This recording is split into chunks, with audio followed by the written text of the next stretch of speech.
All right, here is it. Okay. Should just be at the top. It should be playing there now. Yeah, there it is. There it is. I see it. I see it. I see it. I see it myself. Great. Okay. All right. Good morning.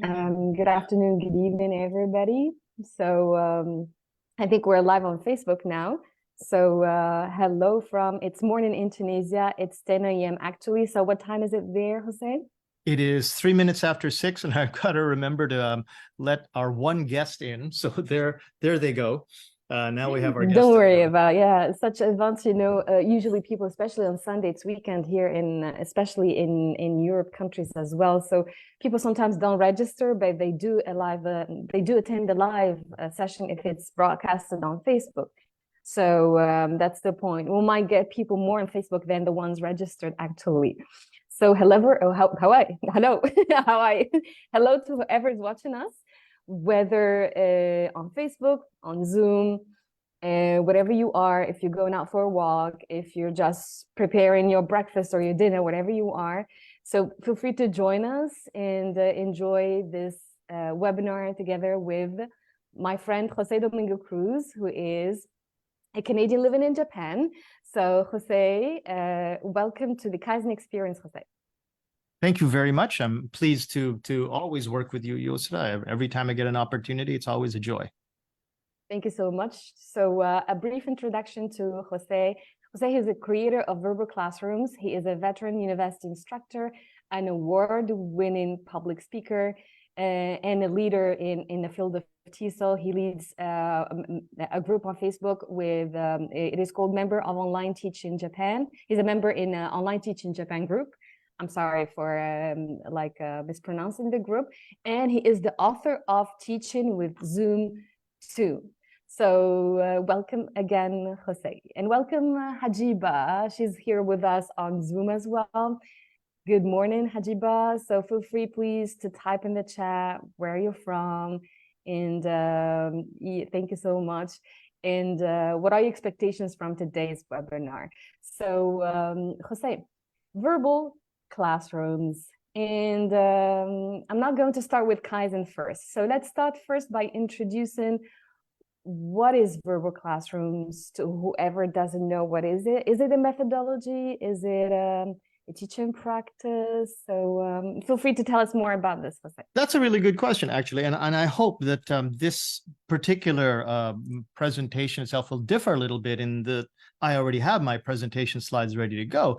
At the same time, too, I don't know if you have this experience when you go to a presentation and you see a good presentation and you wish that you could ask a whole bunch of questions at the end, but the presenter says, oh, I gotta get out of the room. The next presenter is coming, and you never get a chance to speak to them after that. So I'm kind of hoping that, a question like that will be the first of many that will be thought-provoking, not just for me, but for the audience.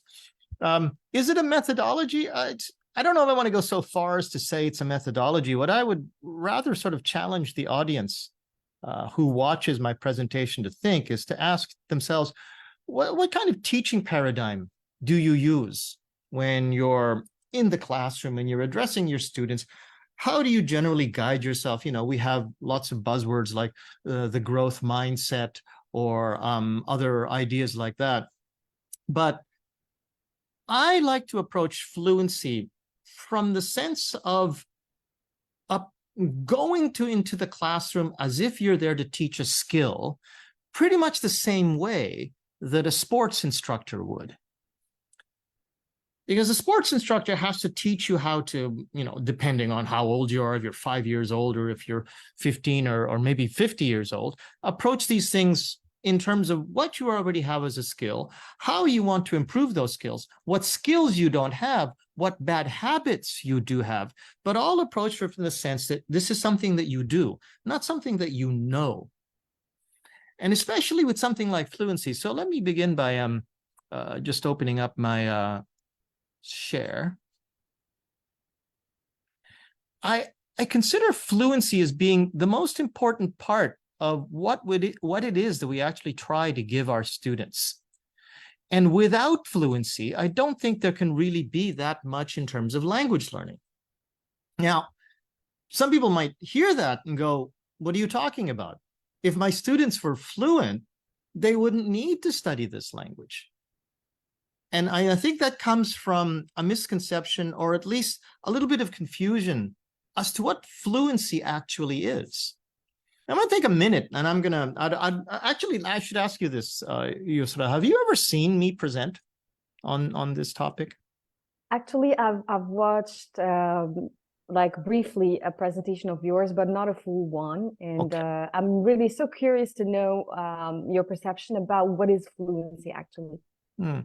So I'll turn the question on you just to sort of get this all going. We have a little bit more time, I think, in this sense. And when I would first begin presenting on this, I would ask the audience in the room, I would ask them, well, okay, so what do you guys think fluency is? Now break yourself up into, you know, a group of 3 or a group of 4, who's ever sitting nearby, and ask yourselves for the next minute to come up with a group definition of fluency.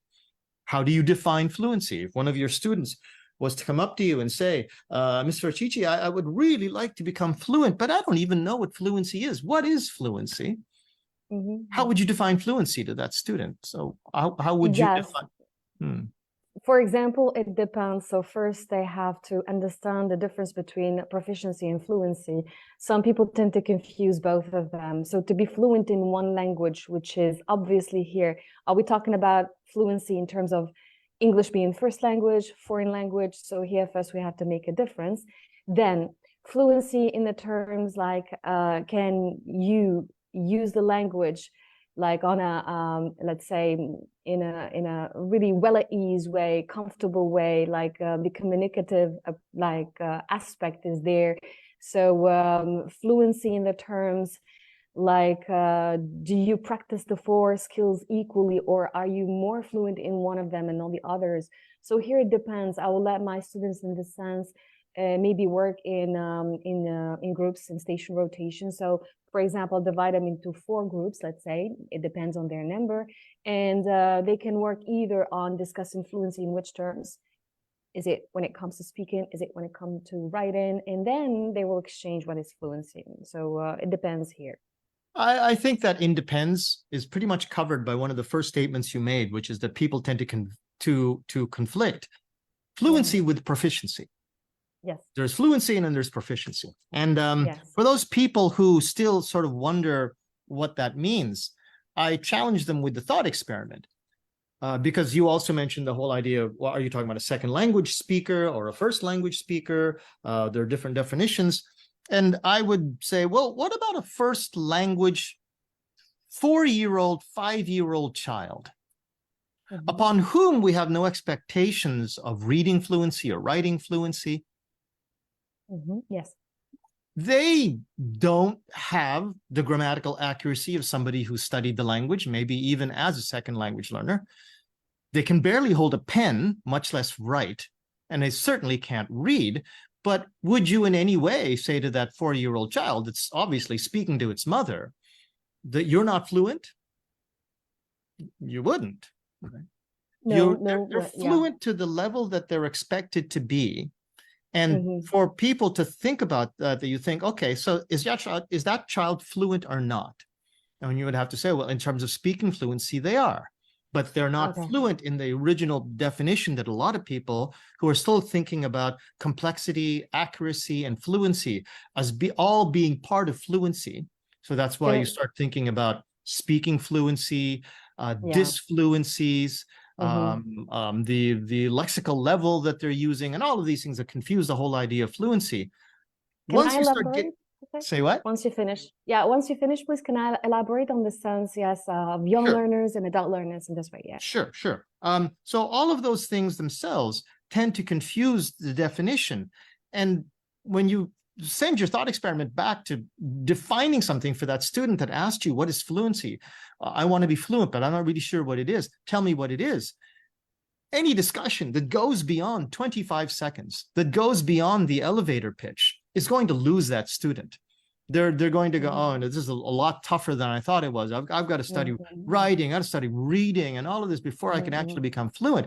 It's very disheartening. And I think that fluency doesn't have to be that complicated, especially too when you're thinking about using it as the foundation of language learning. if you pare it down to its absolute bare minimum, it's actually easy to understand, it's easier to achieve, and really does serve as the foundation to language learning. But you go ahead. What did you want to add?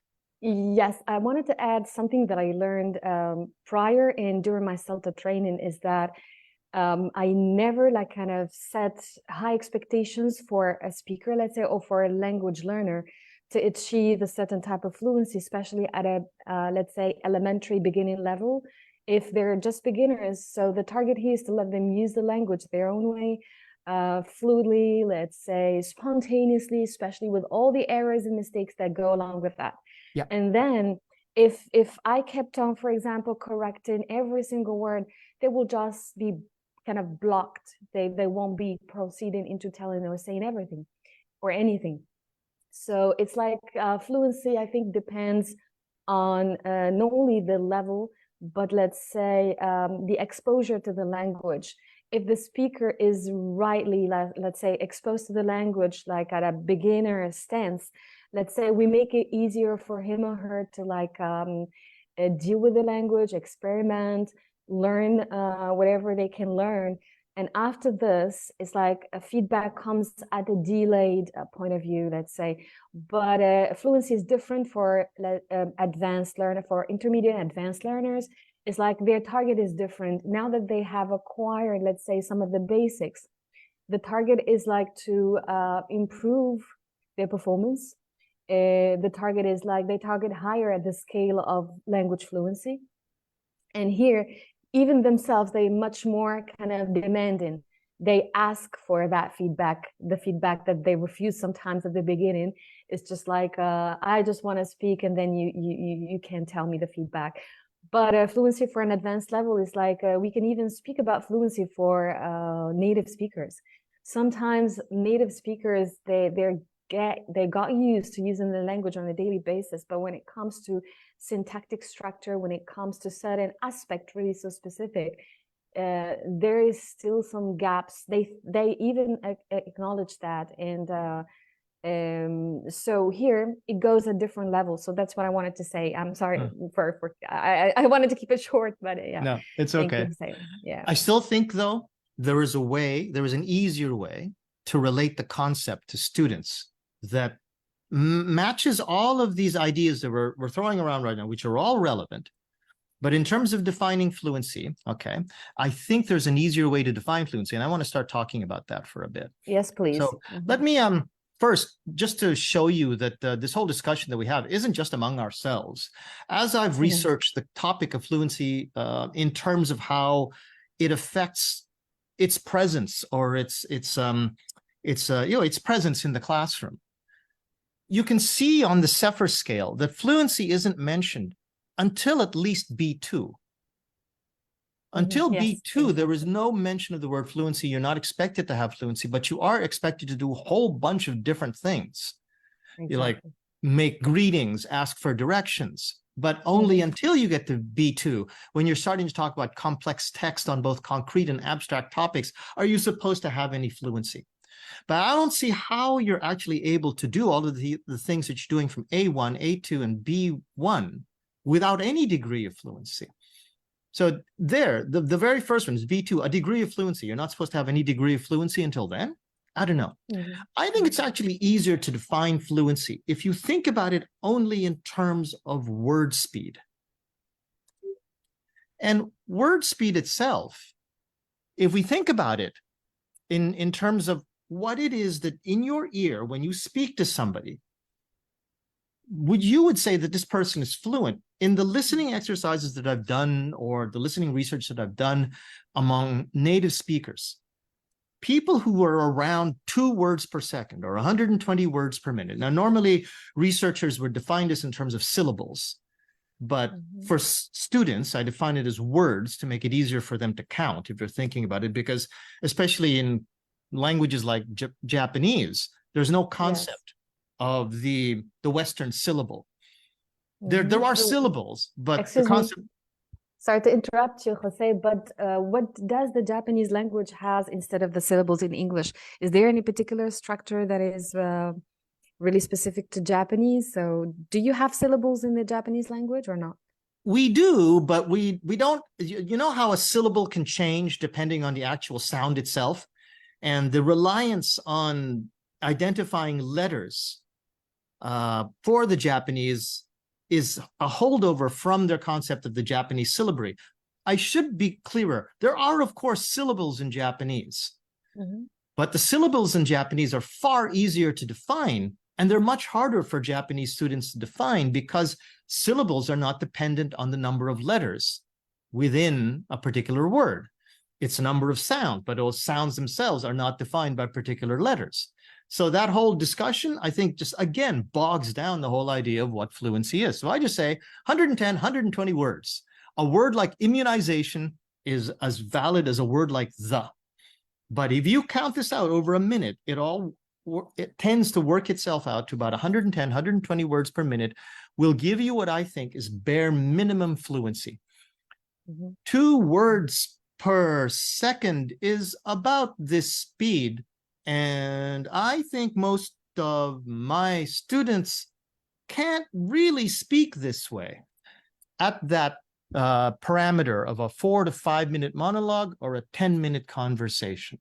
They can speak in bursts, but they can't speak over a conversation or over a monologue. And most importantly, too, it's not just the actual word speed.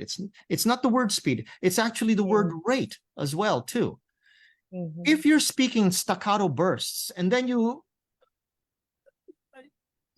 just can't get that next word out, that sort of really rough kind of speaking itself creates an overall disfluency in your speech. You're hard to listen to. You would have to work hard to understand this person, and they're just not very pleasant to listen to. Most language learners who are already achieved fluency, like you, I'd say you're probably speaking at about 150, 160 words per minute. I speak at about 170, 180 words per minute in my normal rate. Those people are well above this level. But if you wanted to give a student a target, okay, you basically just tell them, listen, just look for 2 things. Okay, don't worry about, like you said to yourself, don't worry about your grammar. Don't worry about your vocabulary. Just try to achieve speed in your speaking, in your responses, in your idea creation. Those themselves are completely huge challenges as it is, and leave your grammatical study and leave your vocabulary acquisition as separate things to do. And then when you're trying to think about being smooth and when you're speaking, learn to control your pace. We're going to show you some exercises. Learn to control your pace between your words and your sentences. That is how we should actually be defining fluency for our students. And not confusing the whole issue by saying, well, how's your vocabulary? Well, your TOEFL score isn't quite at that level yet, but I think my fluency is actually quite good. Yeah, but you're making a lot of grammatical mistakes and so on and so forth. Achieve your fluency first, then go on and bolster your grammar, bolster your vocabulary. And I think with a sort of a misguided effort to do everything all at once, it kind of confuses and sometimes disheartens our students if they don't see it as a separate skill. You can be very fluent and you still sometimes make mistakes in grammar, which, by the way, is something that is true for native speakers as well, too. This gets back to your original question. What is verbal classrooms? And why do I talk about it all the time? And this was actually one of the reasons why in the very first sort of beginning to this conversation, I said to you, I think I have a really good idea because I have a question on my mind that I wanted to ask you. And I think I have a really good idea for whatever next sort of podcast event you want to do. And the question was like this. Generally, and I'm honestly asking you this question, I want to get your answer. In your teaching environment or other teaching environments that you've had, but mostly probably in the Middle East or North Africa, beginning students, would you say, have a lot of hesitancy to actually begin uttering the language, even though they're still barely at A1 or A2?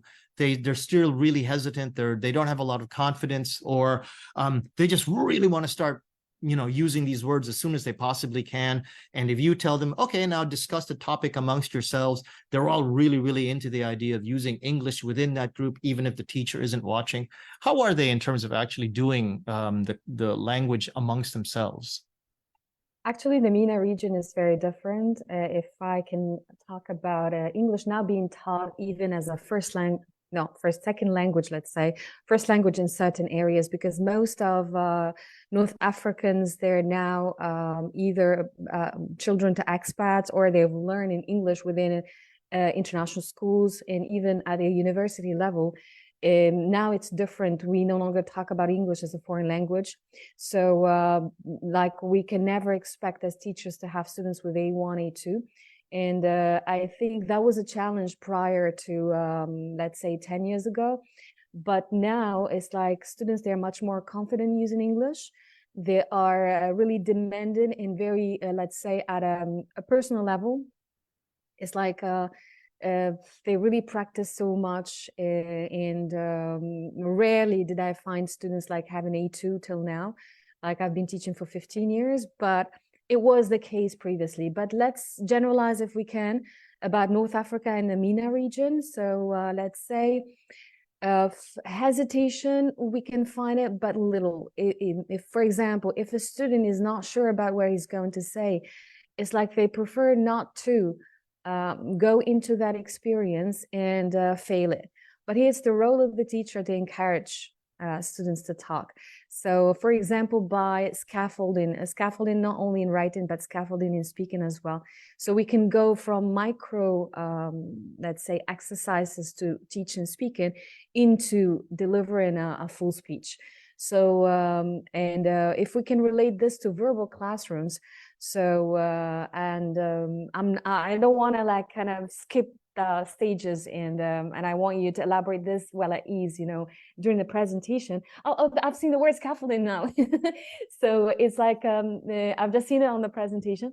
So the thing is that we go from a word into a sentence. So we go through kind of units until we can get a full sentence, and then a paragraph, and then an essay. So that is, you know, a work in progress. And once they feel confident having full sentences, we can talk about paragraphs. So at this level, that's how I scaffold a little bit the speaking activity in my class. And I go a lot for not peer feedback at a beginner level, because they are not well acquainted with the language, so they can provide feedback to their peers.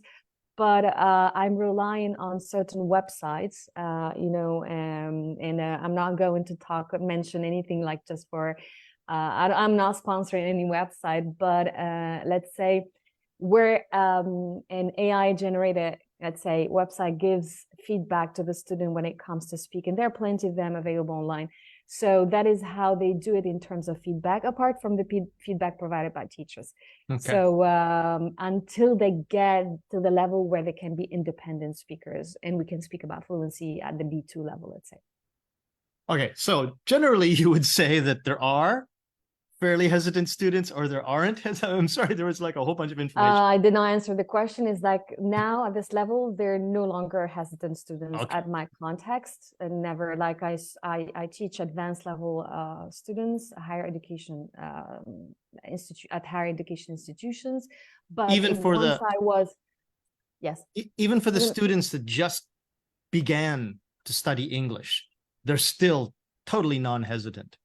Non-hesitant. It's either they speak or not. So it's like so let's say, sorry to interrupt you. So for the students that don't, okay, so of course the ones that already do or don't have any problems with hesitation, but the ones who don't speak the language when they begin studying it, do they still have a tendency to have what you would consider too much non-confidence and creating too much hesitation? I avoid, like at a particular level, like at the beginner level, I avoid just like being very, very direct. For example, when it comes to instruction. So to avoid having those students not giving the answer or not speaking in class, that's what I say at the beginning, I scaffold. So I start the scaffold so that support them in a way so that they start speaking step by step. So to avoid having them not speak at all. So in my class, never had I students that did not speak. Okay, it's like scaffolding is really important at the level. Those hesitant students that I know because of that level, won't be really willing to give the answer. So by scaffolding, they do. So there are still students that you have encountered that are probably a lot like the majority of my students. The majority of students in Japan tend to be very, very hesitant to speak the language. There are cultural issues, there are educational issues, there are education culture issues all involved in this. But generally in Japan, you have a whole bunch of students who are just very, very hesitant to speak until they get to a level of fluency. They want to become fluent, but they're very hesitant to speak. And when you try to do all those scaffolding things that you mentioned before, a lot of teachers themselves will find that no matter what they do, these students still don't want to speak. And VC came out of a need to address that situation. If you look at it from the point of view of somebody, let's say, who's teaching in a good Tunisian school, and most of these students have a sense of confidence themselves and have a background in some degree of English and are ready to come speak in the classroom, you might think to yourself, well, this probably isn't very necessary, which I would argue against, because there's all kinds of things that need to be addressed in terms of smoothness and utterance, speed utterance improvement and stuff. But if you are from a background like mine, or let's say I recently did a presentation in Korea where they have the same sort of hesitation and educational classroom culture there among students, that this is actually really, really great to get students to start speaking. So if you can get into this paradigm of instruction, your whole idea of we need scaffolding and we don't want to like ruin your confidence and stuff, that's the great first step that you need as an instructor to pick up on everything that verbal classrooms can do. And then the rest of your work is just making sure that the focus is on that. One of the reasons the Japanese students have a great lack of confidence is because, for a lot of different reasons, which I can't get into here, their focus has been on reading and writing, and they can actually read and write fairly well. But they're so frustrated in the sense that I can read and I can write, but I can't speak.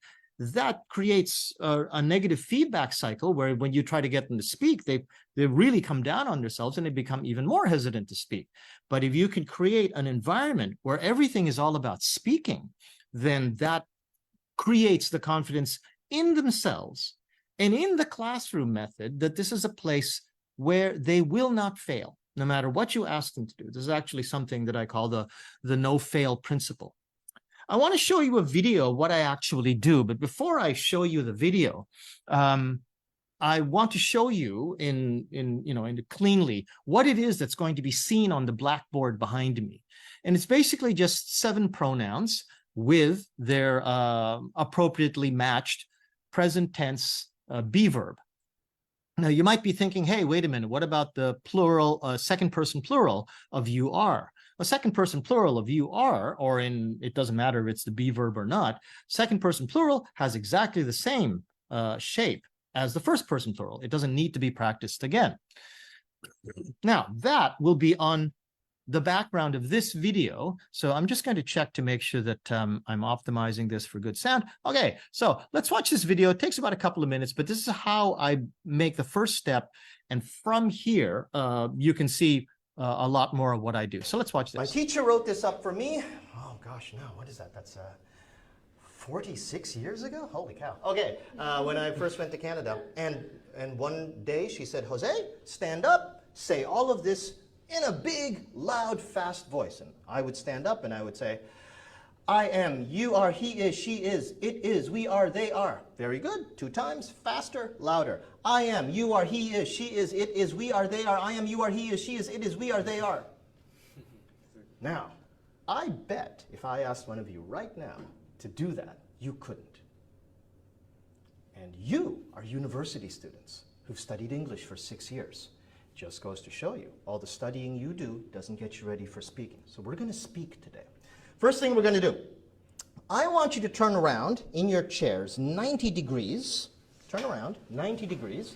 Turn around and face your partner on that side. No, turn around in your chair. Yeah, just turn around in your chair. You don't have to turn the chair. Just turn around in your chair. Good, okay, there you go. Good. Okay, and this is what we're going to do. I'm going to show you how to do this with you. take it from the first line. Somebody, when I say ready, go, first line, okay, you will, I'll go with I am. You'll begin with you are, and I'll continue with he is, she is, and we'll continue from there. When we get to the bottom, we go back to the top. Ready? I'll start. I am. You are. He is. She is. It is. Look at me. Look We at me. are. They are. I am. You are. He is. She is. It is. We are. They I are. am. You He are. is. She It is. We are. Over here, over here, over here. Very difficult, yeah? Yes. But it looks so easy, yeah? Because looking at something in English, studying it on paper is nowhere near as difficult as looking at somebody in the eyes. So it's okay. If you want to look at this, go ahead. Take a look. You can check the order. You can check whatever it is you want. But when you speak to a person, learn to go from paper to a person's eyes. Look all you want, but when your mouth moves, you go back to the person. Okay, when I say ready, go, somebody begins. Look at your partners. Ready, go!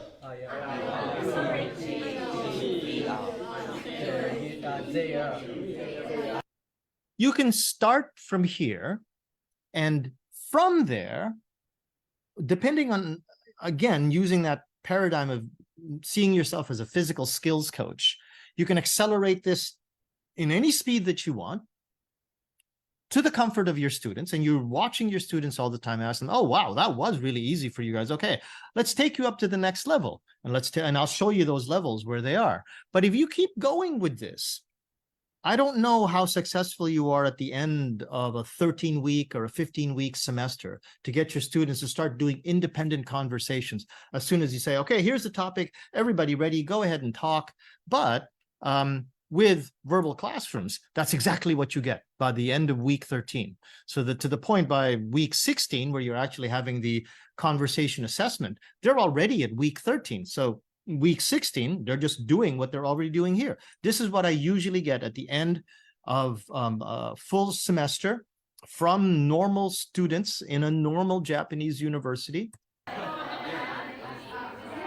They're energetic, they're communicating, they're making jokes, they're doing gestures, they're independent, they don't need to be policed.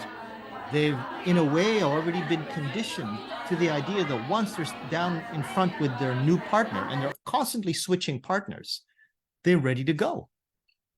So when you take in this new message about what it is that you should be looking for and how you should be conducting yourself, you're there only just to get them to increase their output quantity.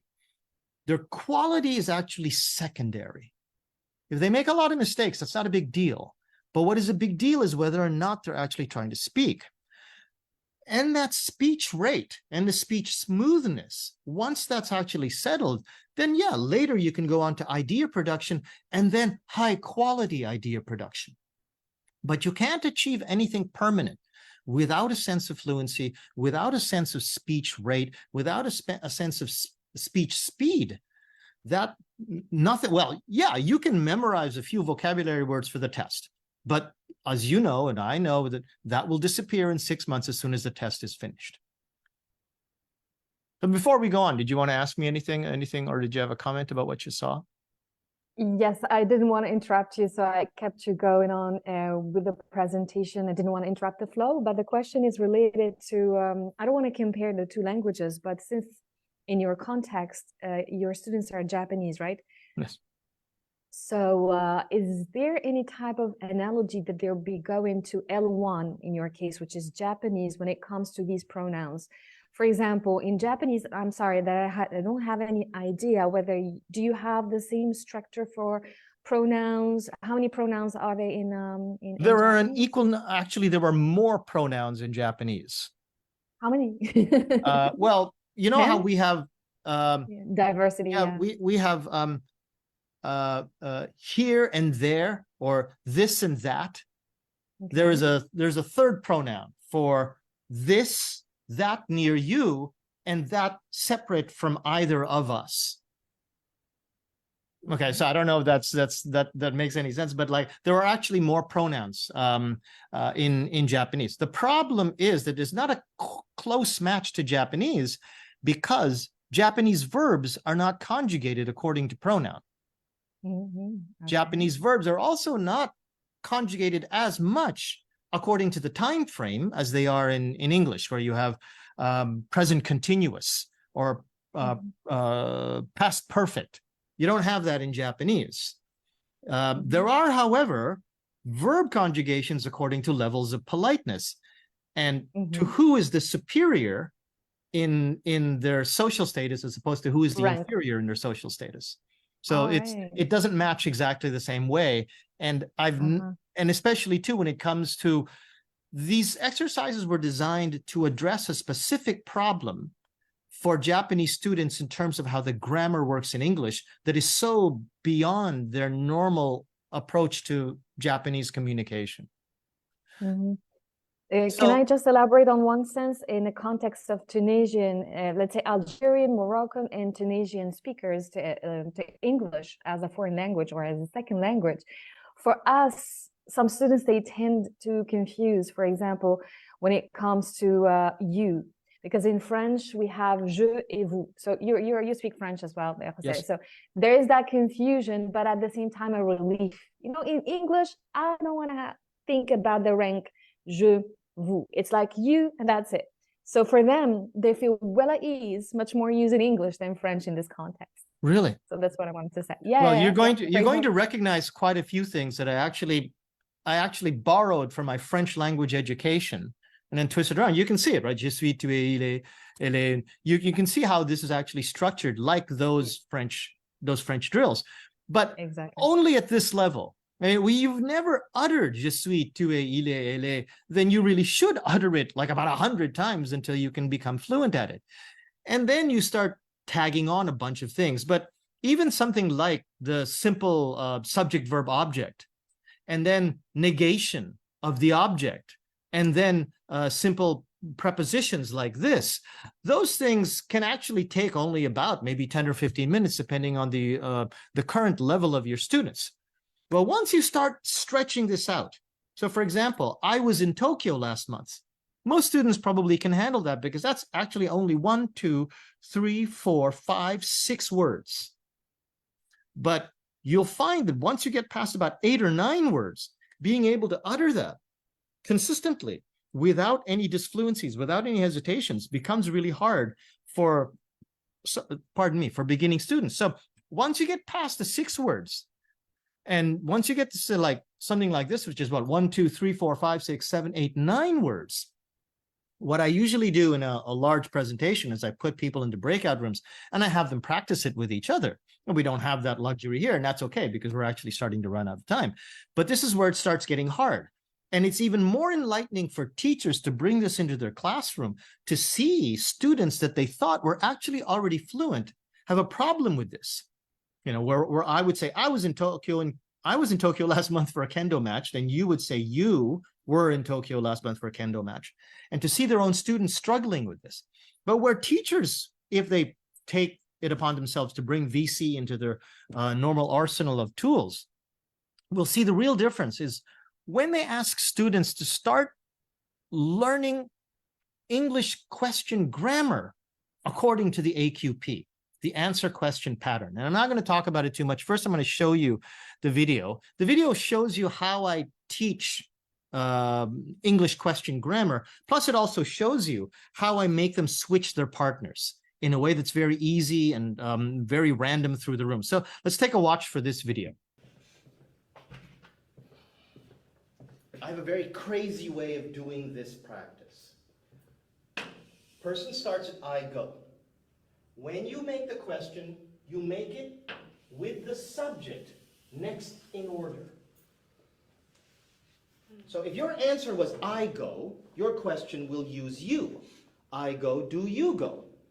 Your answer to this question uses the same subject, which then takes the next subject. This question uses this answer, which then takes the next subject, and so on and so on. It looks hard, but actually once you start doing it, it starts getting pretty easy. Well, let's take this slowly. Do you have any questions, dear? No. Okay, so I'll go slowly. I go, do you go? I go, do you go? You go, does he go? Good. He goes, does she go? She goes, do we go? Next one after she. Does it go? It goes, do we go? We go, do they go? They go, do I go? You go. They go, do I go? I go, do you go?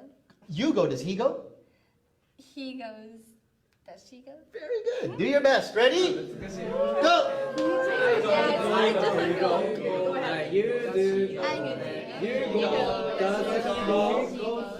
These students, by the way, are at about a TOEIC, I would say, 550, 500. Maybe lower, maybe 452. And if you were to try to speak to them one-on-one, you would probably get the impression that their English is actually good. But they're having a lot of trouble with this.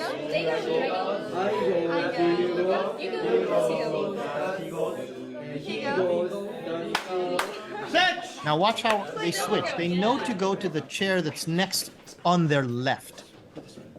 That way they continually get brand new partners. The only trouble is that the first few turns, they might get confused at the head of the class. If you need to look, you can look.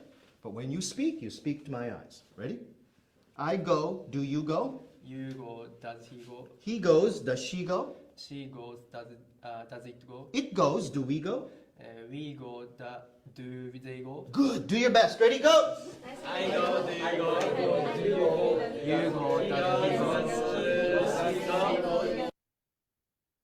And okay, first, did you want to ask me anything about that? Yes, when it comes to drilling, sometimes it's very efficient to students, especially if they don't want to have to look at the board.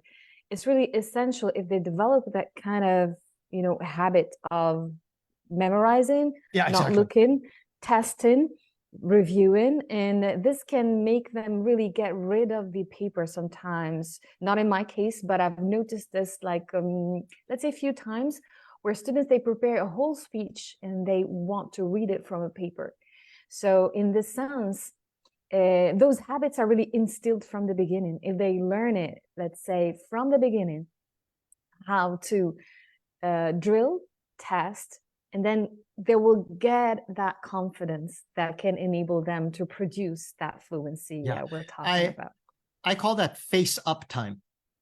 One of the other problems when you're, you might unfortunately be told by your faculty, staff, that you have to teach a 4 skills course and you must use this textbook and you must use these materials. So there you are trying to use the materials, but as you're trying to get these students to speak, because they've been so used to writing things down on paper, looking at paper while they speak, they don't have that instinct that you're talking about.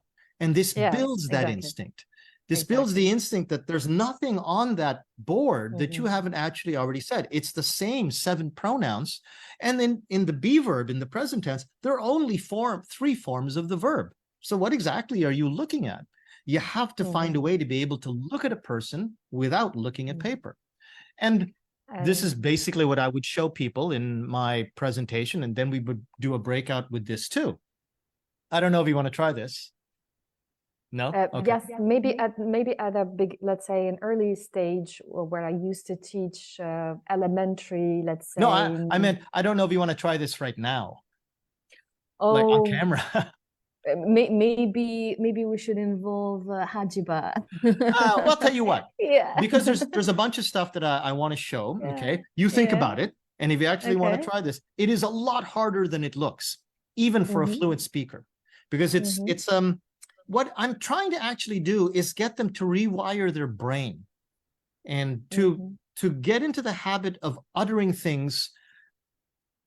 their response as quickly as the other person is finished. What you have with really hesitant speakers is they already know the response, but it takes them like 10 seconds to begin speaking after the other person has ended. And this is one of those things that actually is instilled into them. You have to go as quickly as you can. And, you practice be verb, you practice the do verb, then you go from irregular verbs to regular verbs. Even though have itself can be used as an irregular version, it can be I have you, you have has he, That's it. Yeah. but as a regular verb, you know, to have, then you go into one of the most difficult things about English, as I was showing in that video, which is that you need two verbs to actually make an English question, which is even more difficult than it is in French. And this is where it actually gets really, really difficult for them. Once they get... Yeah, go ahead, Jose. No, you go. So when it comes to have, for example, so like, do you teach them the same form as does he have, or like has he? So how do you show them that particular sense, or do you only teach them like does he have? And with so this being a speaking class, okay, with this being a speaking class, and with most of my students grammatically knowing that there are the present continuous or the past perfect that needs have in its grammatical form, they know that, but they can't even say things like I am Japanese. I'm not going to bother with that. I actually tell them in the class, listen, I know that you know a bunch of grammatical forms, but first, can you master the present tense and the past tense?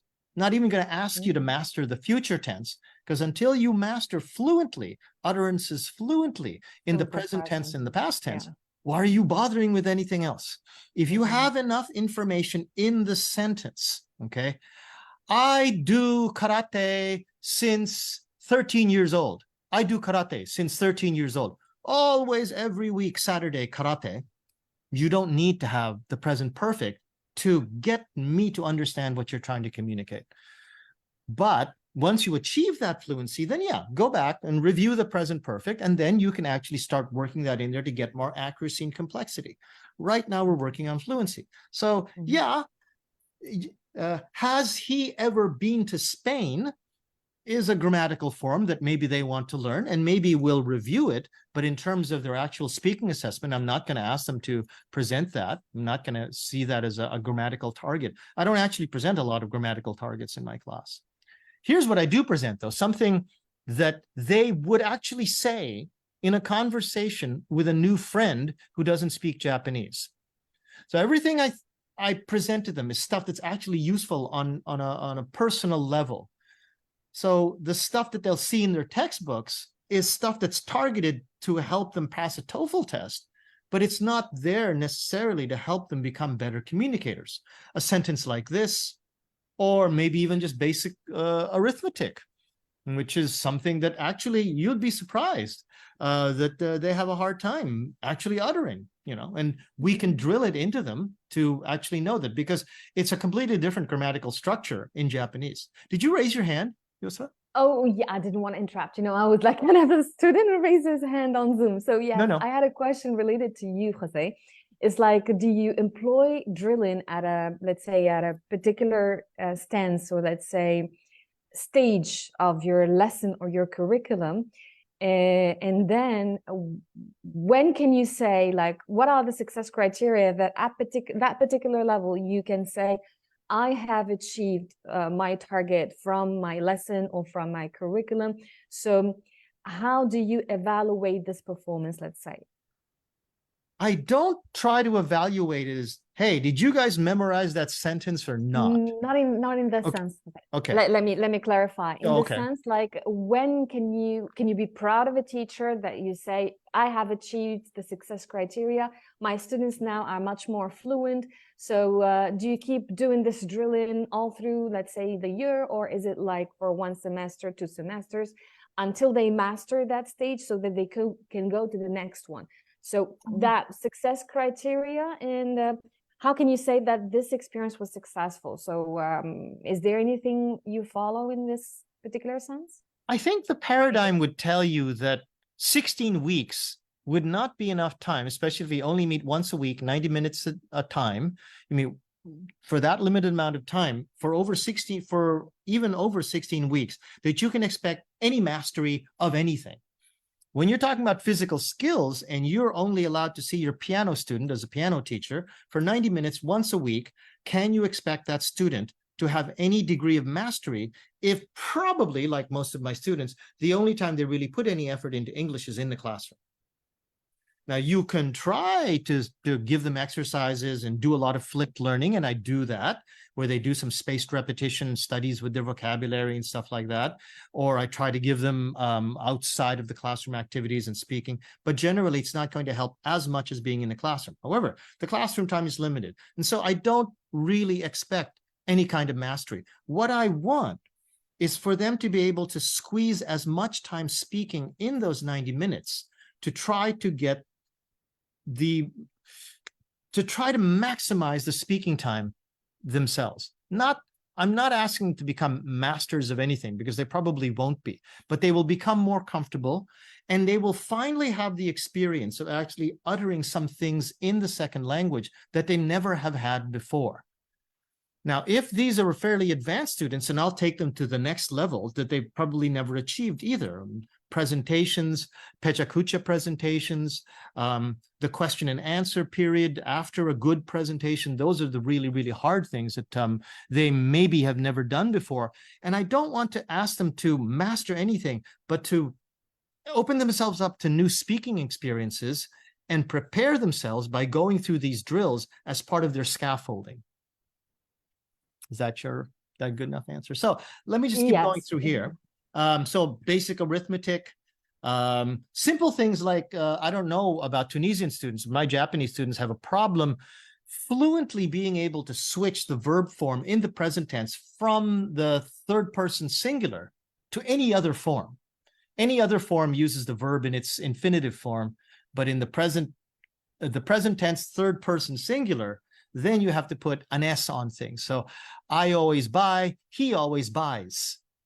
And then the plural, and then the article, and then the article depending on the vowel starting the word or not. Those are all things that they have to be able to actually do fluently as they utter. If they have to stop every time they have to think about that, that's going to stop their fluency. And that's what we train on. Mm-hmm. In my context, let's say they tend to confuse, let's say L2 French with English when it comes to plural. For example, they do pronounce, for example, in French, they don't pronounce the S when it's right in the plural at the end of a word, but in English it's pronounced. So they tend to skip that in English. And the same problem is for the third personal pronoun, singular pronoun, is that sometimes they forget about the S when it comes to he, she, it, accordance, let's say. So these are common, really unconscious, habits. They got it because they tend to work by analogy with the two languages. Yes, say. And those habits can be helped by giving them situations where they know that that form is coming, and they know that they keep forgetting about that S. And you'll find, too, that you go on further and you go into independent conversation, they're still forgetting the S's. And that is what I expect mastery on. There are not a lot of things that I expect mastery on, but I want you to know that he, she, it needs an S in the present form. Then more difficult things like possessive pronouns. Let's see, what's the next one? Oh, reflexive pronouns. These are all things that you can drill through and start as warm-ups until you start to go on to the really meaty part of what it is that verbal classrooms can do, which is start getting them to actually make their utterances quickly, make their ideas quickly, and to do all of this with their partner without having to spend any time face down. Everything is face up in their partner's eyes. Of course. So let me just add something quickly before you move on, Jose. When it comes to the S for the third personal pronoun singular, so I've developed a kind of a really fun method, but that's only for young learners. I tend to write an S on my hand. And whenever there is a need, let's just say to, not particular need, but just as a reminder, kind reminder, here is it. Oh, miss, yes, we should add an S to this verb. So that is, now they have started kind of at that level to add the S. Once remembering that there is, we call this even in coaching anchoring. So they anchor that whenever they need to add that S to the third personal pronoun, they just remember the teacher's hand being raised and that we should add an S. So anchoring as well as drilling, that's really important. So I'm sorry to interrupt you, Jose. No. I think that all refers back to the basic idea that this is something that needs repetition there's a lot of evil sort of clouds that hang over the whole idea of drilling, which is really unfortunate because drilling itself has a lot of value as long as it isn't done just for its own sake to kill time in a classroom. But there are only a few more minutes left, and I wanted to actually spend a lot of time on questions. So I'm going to make this part very quick, but this is the basis that I use to get them to move into independent conversation. So imagine that they've already been doing this for about 8 weeks. Plus, we do the other things that they might be required to do in the classroom. We do a lot of shadowing. We do a lot of video reviews, like we watch YouTube videos and stuff like this. Then when it's time to move on to the independent conversations, the next exercise is what's called the word throw, which is I say, so I want you to prepare a word, any English word, anything, any English word that comes to mind, and so will your partner. When I say ready, go, whoever in your pair can begin by saying that word that you prepared. And as soon as you're finished, your partner will say their word. Then it's time for you to say another word. And then your partner will say another word. And this will continue until I tell you to stop. You cannot repeat any words that you've said. You cannot repeat any words that your partner has said. You have to stay completely in English, and you still have to go as fast as you can. And that actually is fairly difficult. And again, I would do a demonstration with this, but we're completely out of time. And then Jose, we can add extra 5 minutes if you want. I know, but I just wanted to be, because people might be thinking, oh, I'm going to be here for an hour. But yes, I am going to go over time. Not surprising, because I almost always do. It's okay. Then there's something called the phrase throw, which is basically this time, instead of one word at a time, I want you to think of 2 words at a time. Again, you cannot repeat any words. So if you said dog previously, you can't say dog anymore. If your partner said blue, then you can't do that. Oh, I have a question here from Hajiba. Do you use any technology tools to enhance your students' fluency? Oh boy, that's an entire presentation on its own, because I'm pretty big on tech myself. I use these presentation slides in my presentation, but in my classrooms, I use a whole bunch of technology tools, Hajiba. So I can probably answer that question a little bit better, maybe in a separate presentation, or maybe after the presentation on this itself. Okay, but remind me after we're done there. Yeah, I kept it to the end because I didn't want to interrupt you. So for Hajiba's question, so Hajiba, yes, thank you very much for the question. It's really very pertinent. Thank you. Yeah, it is. It is very pertinent, especially in this day and age. Go to phrase throw, and then you have to do a few rounds of this. Okay, then I asked them, okay, now there's a new rule. One of those words that you collect in your head for the next utterance, one of them has to be a verb. The last one can be a verb. The first one can be a verb. They can both be verbs, but there has to be at least one. One of them has to be a verb, okay? And the next one after that can be anything, okay? So it can be an adjective. It can be a noun, whatever you like. And the 2 words don't even have to have any grammar correlation between them, okay? But they just have to be a verb. And you do a few rounds of that, and you're going to be finding, once you pay attention to what your students are saying, they say stuff like this: sister, study, play baseball. Now, again, and this is why I wanted to ask that question, what are your students like? Well, this is what they're like in Japan. They have problems uttering subject, verb, object chains, much less dependent clauses and, sensical sentences. They utter words at random sometimes that communicate, but grammatically are just completely, well, almost nonsense. But if you ask them to take this, you scaffold this down to its bare minimum, you tell them, listen, if you just take one more word, you'll be uttering things in a subject, verb, object. You just say, what does your sister study? Oh, she studies English. Oh, by the way, you probably should say something like, actually, not sister studies English. Sorry, not sister study English, sister studies English. Instead of I play baseball. Sorry, let me take that back. Come back. Sorry, I play baseball. It's fine, but it should be my sister studies English. So once they recognize that, they go, oh, okay, so that's how English works. You start from those simple subject-verb statements. Now I want you to throw those ideas out to each other, not single words, not double words, but entire ideas, like my sister studies English, or my sister doesn't study English. And you start throwing that out first in singles, then in multiples. Then those multiples themselves are coming out as two. And by the way, I don't use the word sentences. I use the word ideas. So if they end up saying something like, English, my sister studying, still fair enough. You know, I'm not going to stop them. I can't stop them. There are 20 pairs in the room. You go on to certain topics. And everybody, we're going to be talking about food. So make your ideas on food. We're going to be talking about your family. So make things that are relevant to conversations about families. And you'll find that thematic.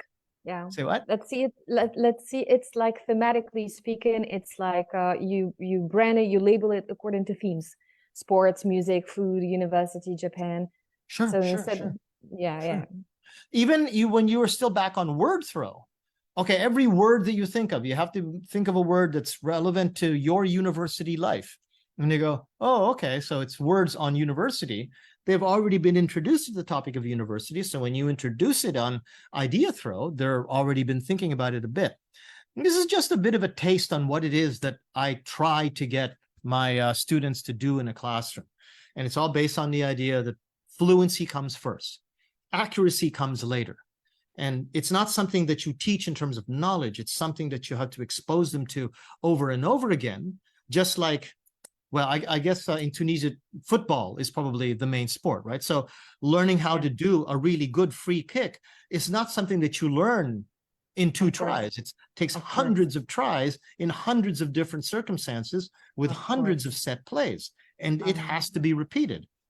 Of course, that practice makes perfect, and here comes Kaizen in the sense, So yeah, constant effort brings, you know, the 1,000 change that we're seeking at the level of fluency. The people who have taken up verbal classrooms, sometimes under my tutelage, my direct tutelage, or by watching my videos and stuff like that, have great success with it.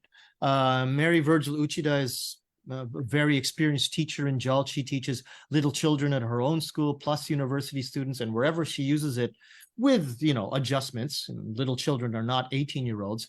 She says it actually does make things very, very different for me as a teacher, in a good way, of course. My high school teacher friend, Jenny Crittenden, she actually found it difficult to get the students to stop. My other friends that teach at university, junior high school, they also found great success with it. So for Hajiba, or for anyone who's actually watching this video afterwards, if you want to get in touch with me, there's my email at the top.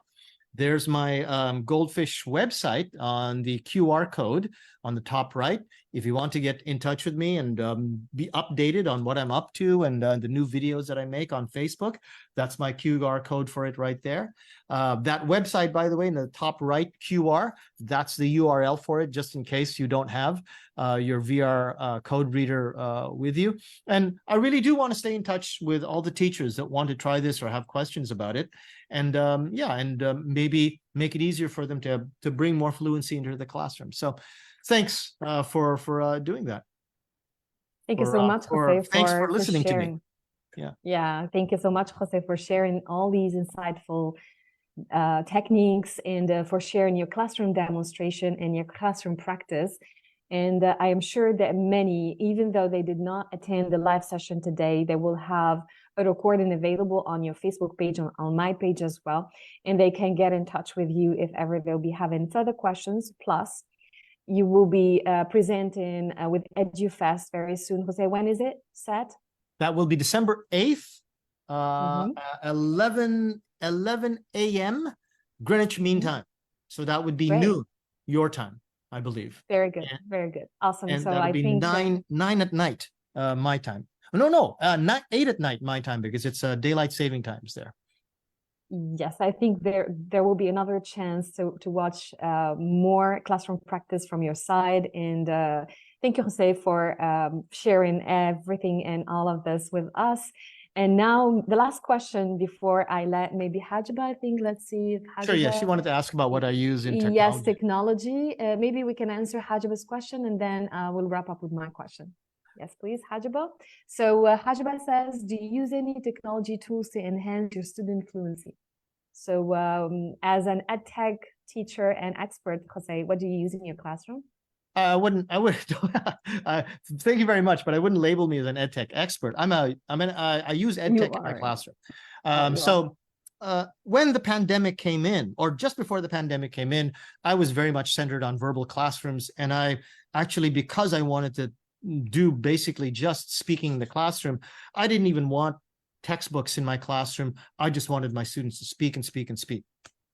And because of that, I may have been very prejudiced towards even things like flipped classrooms, homework. I thought, what's the point of that? Students have been doing homework and TOEIC study in Japan for the past 35 years that didn't help them to really get involved. Instead, I'll tell you, go make some friends, some foreign exchange student friends, and just keep trying to shadow talk and do your speaking outside of class. But when the pandemic came, then I had to learn how to use an LMS. I had to learn all kinds of these software. So like most, EdTech savvy teachers, I use an LMS. My favorite is Moodle, or maybe, a lot of friends use Google Classrooms. I'm very big on spaced repetition using Quizlet. And basically those two things, but because I find that I can probably deliver almost everything I want to deliver in my classrooms using those two main tools. But I also use as social media, Facebook a little bit with my students, not as much as before because I'm learning Moodle more and more. I also use a lot of YouTube videos, but starting last year a little bit and more this year, I've started to use my iPad. My iPad more and more. And especially too, because this is a way of using my iPad that I don't see a lot of teachers do. I use my iPad as a replacement for my whiteboard.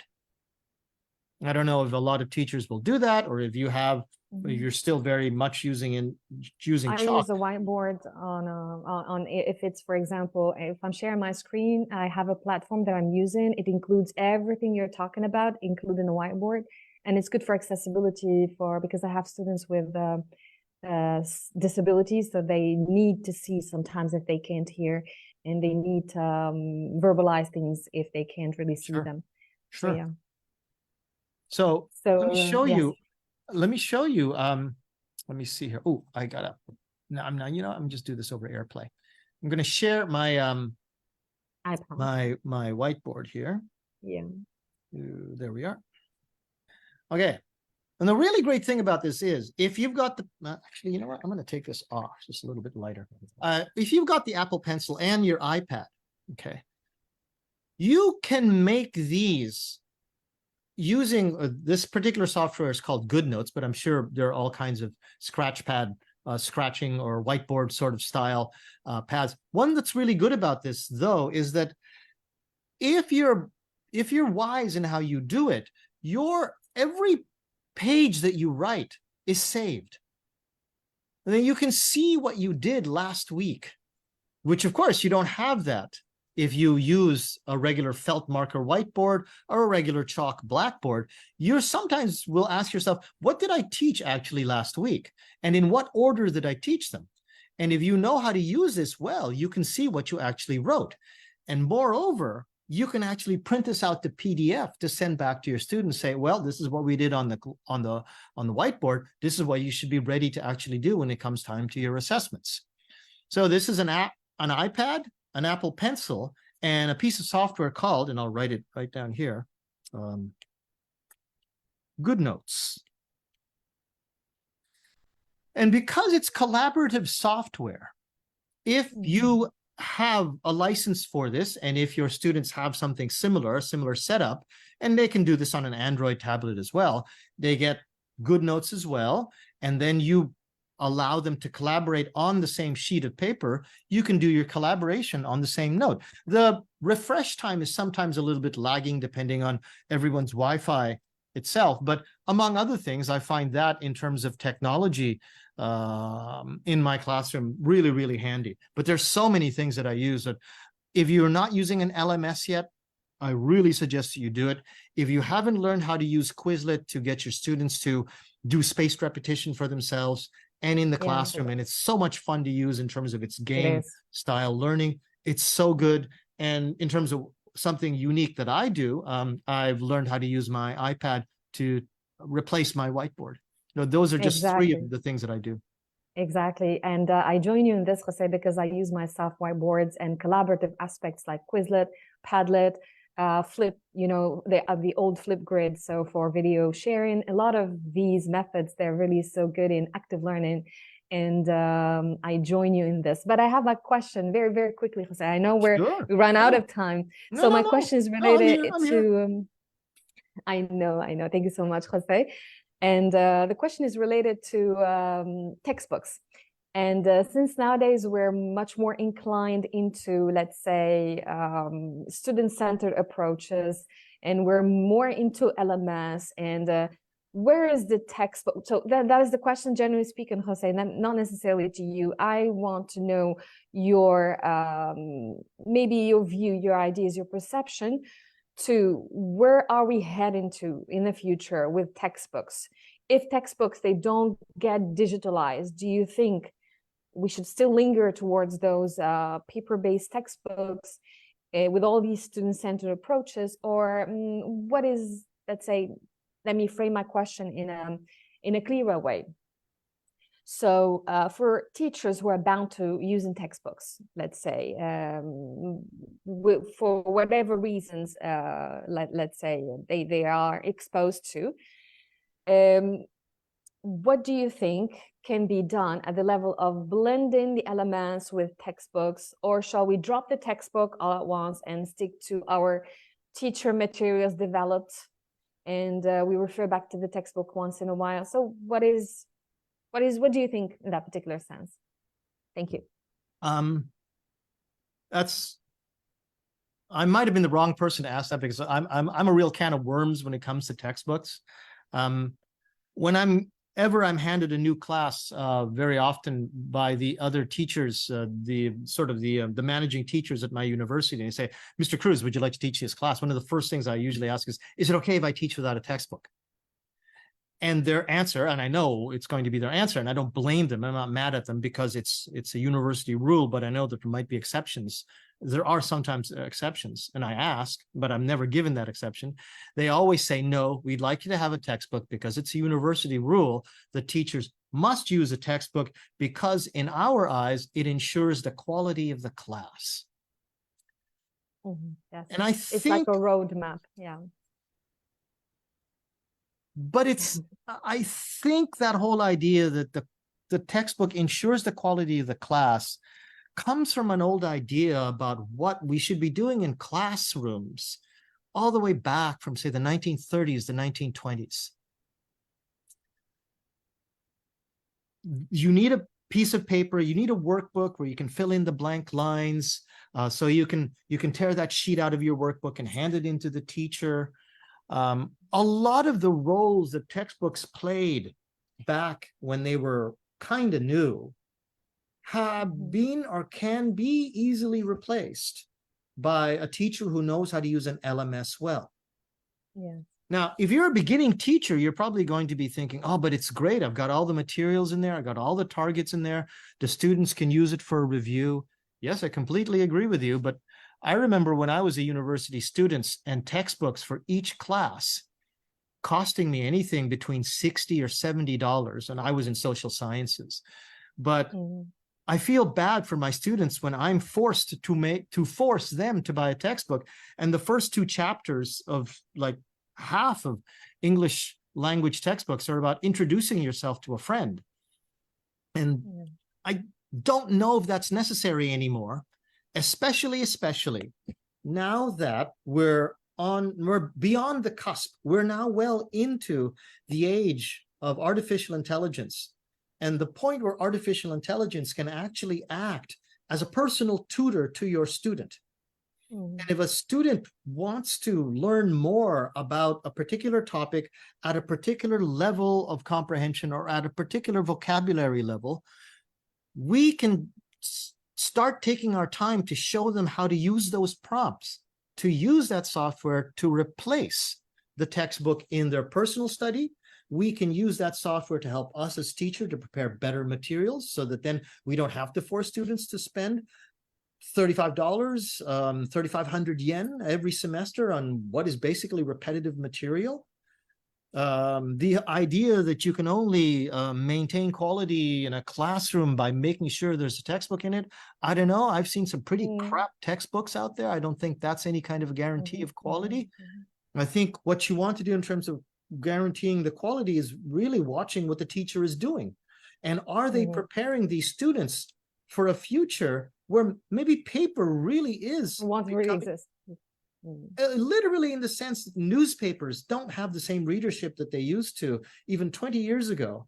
What will it be 20 years from now? Are we still actually going to be using paper textbooks in the classroom? I really don't think so. We need to prepare them for the future, not the future that we thought we had, but the future they will have. They will have. Exactly, Jose, is that, but still newspapers, they do exist until now. And the thing is that how far, let's say how long textbooks will survive in this sense. But, you know, with AI, now a lot of issues are being raised when it comes to ethics, when it comes to the reliability of what is being shared on AI. You know, because AI is just like machine training. If you train a machine, for example, like chatbots, how to do things in that particular sense, they will just reproduce. But will that replace a textbook? Will that replace a teacher? So it's like we're preparing students for a future that does not even exist till now. But the thing is that we train them to have those skills. We don't know. Maybe the future will be students preparing their own materials and the teachers won't even exist. So like a lot of things can be put into hypothesis. And now I believe myself in the flipped classroom so fully, like 1,000%, because as a teacher, I don't want to be lecturing in my class. And I assume that my students, they already know what I suppose they don't know. So instead of that, I just flip the class and let them be exposed to the context. And then they can come up with, they even produce, in my class, they produce some exercises, they produce some materials. For example, for Quizlet, instead of me preparing that, I flip the activity and they do prepare their own flashcards. For what else? For Kahoots as well. So instead of having just one Kahoot that can be prepared by a teacher, so the students, even though I'm a Kahoot certified teacher, but I just really flip that. So as part of formative assessment, or let's say just for a fun activity, having 30 Kahoots by the end of the session, I think is much more useful than having one Kahoot prepared by a teacher.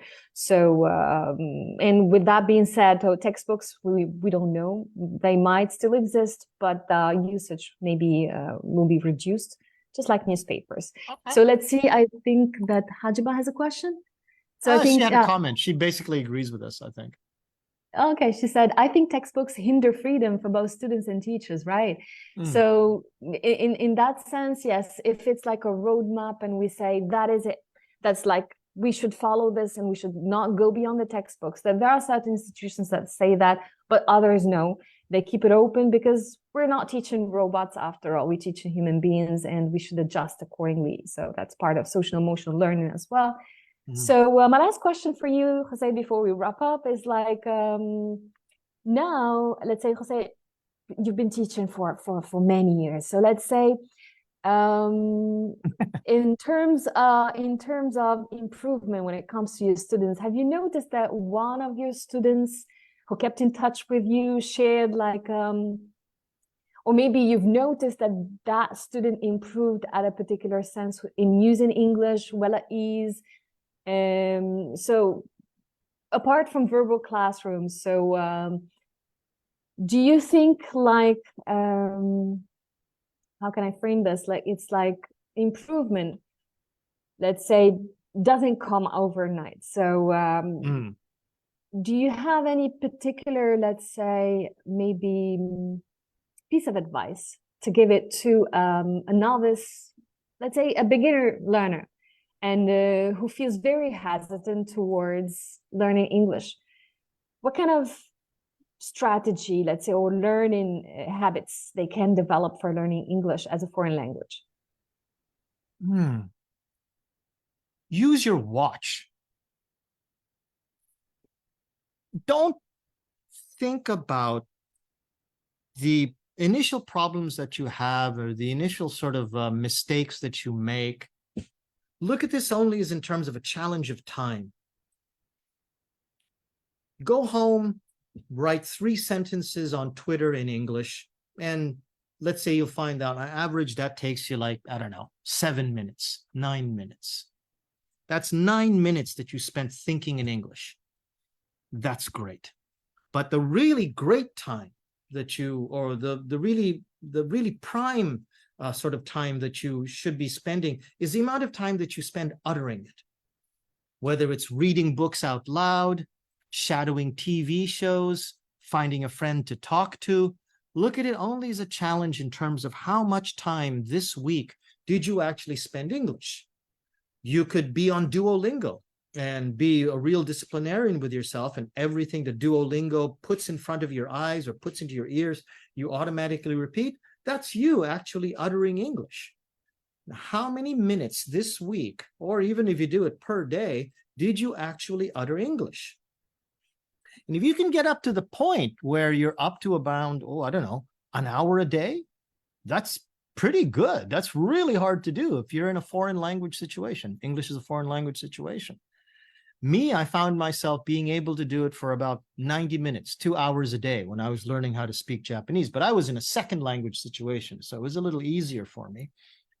But try to think of that sort of whittling away at this goal as a matter of time, and then telling yourself, what is my goal? Is it 500 hours? I want to spend 500 hours. I want to make 500 hours of speaking English. I want to do 700 hours. Well, I did 700 hours. I finished that last year. Let's make that 800 hours, another 100 hours this year. Oh, you want to do it in 3 months? Wow, that's awesome. Okay, go ahead. Get yourself a goal. In this case, it's time. Get yourself a schedule, okay? Because a goal without a schedule is just a wish. Just a dream, yeah. You have to have a schedule, and you have to have a way of feeding back on yourself. So you keep a journal of all the things that you did, your speaking time, your writing time, your reading time. You want to focus on your speaking time, but you want to do this on your speaking time, reading time too. Keep a journal of all of this. You do a feedback system, you do a goal, you do a schedule, and you do it. Be nice to yourself and just do it a little bit at a time, but constantly try to improve. But don't think about it in terms of the mistakes that you made, just the amount of time that you're practicing. And I think most people, if they whittle away at it, they're going to get to that SEFR goal. Yeah. SEFR says that basically we expect you to have 1,300 classroom speaking hours before you can achieve C1 or B2 fluency. So if you can get to 1,300 hours, you're probably going to get B2 fluency. Of course, that's a good idea. And my students have been using this for many years. So I remember myself like doing this at a particular moment in my learning journey. But I also believe in the immersive learning environment. It's just like you immerse yourself into the language you're learning, be it English, be it Japanese, be it Turkish, be it any language you're learning, any foreign language. Just like imagine you were born or you live in that particular country speaking that language. How would you react? How would you communicate? So it's like sometimes it's done innately. Other times it's just like immerse yourself. Turn everything you have into that particular language you're learning, be it your mobile phone, your email. Try to learn.